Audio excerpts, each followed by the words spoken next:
Countries చూసుకుంటే except the white house department and some education department మిగతావన్నీ కూడా మీకు ప్రైవేట్ సెక్టర్. సో ఈ ప్రైవేట్ సెక్టర్ ఎక్కడైతే డెవలప్ అవుతుందో వాళ్ళకి వాట్ యు కాల్ ఎంప్లాయబిలిటీ కానీ క్రెడిబిలిటీ కానీ ఉంటుంది. అంటే మేనేజ్మెంట్ చాలా క్లోజ్గా అబ్జర్వ్ చేసినప్పుడు ఈ ఎంప్లాయీస్ యొక్క స్కిల్ ఎంత ఉంటుందో అంత త్వరగా ప్రమోషన్స్ ఇస్తారు. సో ఒక ప్యాషన్, ఒక కమిట్మెంట్, ఒక వర్క్ హాలిక్ నేచర్ ఉన్న వాళ్ళు మాత్రమే ప్రైవేట్ రంగంకి వస్తూ వాళ్ళు త్వరగా ప్రమోషన్స్కి వెళ్ళడం జరుగుతుంది. సో ఈ అదర్ కంట్రీస్ కల్చర్ మనకి వచ్చిందంటే అది కేవలం సాఫ్ట్వేర్ వల్ల అని చెప్పుకోవచ్చు. ఎందుకంటే ఈ సాఫ్ట్వేర్ రాకముందు మనకి మెకానికల్ డిపార్ట్మెంట్స్, వర్క్షాప్స్, మనకి ప్రతి రంగంలో ఇండియాలో మనకి జాబ్స్ ఉన్నాయి. ఎప్పుడైతే సాఫ్ట్వేర్ రంగం వచ్చిందో మేబీ ద కరెన్సీ ఇష్యూ, అక్కడ ఉన్న డాలర్కి మన రూపీ వాల్యూ ఎక్కువ అవడం వల్ల మీకు మంచి సాలరీస్ ఇవ్వగలుగుతారు. అమెరికన్ కంపెనీలో మీకు లేబర్ రూల్స్ ఉంటాయి. ఆ లేబర్ రూల్స్ పేపర్ మీద కాకుండా ఇంప్లిమెంట్ చేస్తారు కాబట్టి మినిమం ఇంత శాలరీ ఇంత అన్ని డాలర్స్ ఇవ్వాలని ఒకటి ఉండడం వల్ల మీకు అమెరికా వాళ్ళకి మంచి హైయెస్ట్ పే అనేది జరుగుతుంది. సో ఎప్పుడైతే హ్యూమన్ రిసోర్స్ ఇండియాలో ఎక్కువ ఉందో, ఇండియాలో చైనా లాంటి కంట్రీస్ ఎక్కువ ఉందో, ఇండియా వైపే మనకి సాఫ్ట్వేర్ రంగం ఎప్పుడైతే ప్రాజెక్ట్స్ వస్తున్నాయో, సో ఈ సాఫ్ట్వేర్ కంపెనీ పాయింట్ ఆఫ్ వ్యూలో వీళ్ళకి వచ్చే ఇన్కమ్ ఎక్కువ. వీళ్ళకి ఎంత ఇన్కమ్ ఎక్కువ వస్తుందో ఎంప్లాయీస్ని ఎంకరేజ్ చేయడానికి ఎక్కువ శాలరీస్ ఇస్తారు సాఫ్ట్వేర్ కంపెనీస్లో. ఇక చైనా లాంటి కంట్రీస్ మనకన్నా పాపులేషన్ ఎక్కువైనా అటువైపు సాఫ్ట్వేర్ ప్రాజెక్ట్స్ ఎందుకు వెళ్ళారంటే the China people doesn't know English. వాళ్ళు ఇప్పుడు ఇంగ్లీష్ నేర్చుకుంటున్నారు. ఎప్పుడైతే చైనా వాళ్ళు ఇంగ్లీష్ నేర్చుకున్నారో మన ప్రాజెక్ట్స్ అని చైనా వెళ్ళిపోతాయి. సో ఈ ఇంగ్లీష్ నేర్చుకోవడం అనేది మన అదృష్టం అనుకునే కన్నా మేబీ బ్రిటిష్ వాళ్ళ పరిపాలన ఉన్న వల్ల మనకు కొద్దిగా ఇంగ్లీష్ వచ్చింది. సో దాన్ని మన అవకాశంగా అందిపుచ్చుకుని మీరు సాఫ్ట్వేర్ రంగంలో రావాలంటే ఇంగ్లీష్ రావాలని ఒక పిహెచ్డీ ఎక్కర్లేదు. Only the way if you express what you are thinking in your brain into the English, that is enough. First ఈ చాలా దగ్గర మనిషి ఆగిపోతాడు.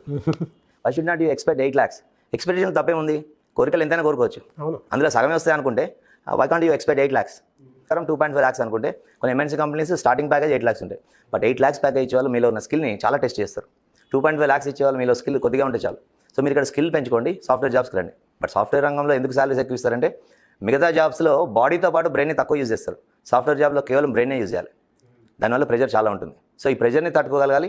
At the same time different థింకింగ్లో ఉన్నారు. ఎప్పుడు కూడా మనం చదువుకున్నది ఏవి జాబ్లో ఉండవు. ఓకే. బట్ ఈ చదువుకున్న దాన్ని ఇంప్లిమెంట్ చేసుకుంటూ మీ థింకింగ్ లెవెల్ పెంచుకుంటూ మీరు దాన్ని సీరియస్గా ప్యాషన్గా థింక్ చేస్తే, అంటే ఒక తపస్సులాగా చేస్తే you will be the great developer. So ఎక్కువ ఇంట్రెస్ట్ చూపించడానికి కారణాలు అయితే మీకు unique thinking, different thinking, logical thinking ఉన్న పర్సన్స్ చాలా తక్కువ.